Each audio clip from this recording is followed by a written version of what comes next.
You work here at this orphanage? Yeah, what do you want? Ma'am, was he working here 11 years ago? Yeah. We had terrible trouble back then. Had to keep our baby on the front. Our little girl, our Annie. You're Annie's parents? I can't believe it. Where did you say you came from again? A little farm up in Canada. Lots of chicken. Geese. Ducks. And roosters.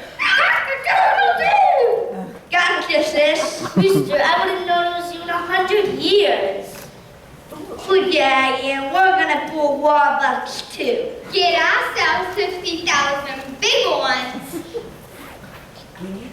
We need your help, sis. The details about Annie.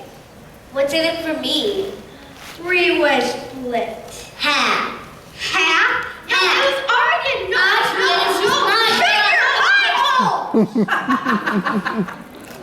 Oh, 25 grand each.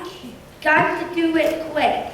Get the money, get the kid, and get out of town. The kid's the problem. What do we do with her afterwards? No problem. When I want something to disappear, it disappears good. We get the money, we get the kid, and live meet ya.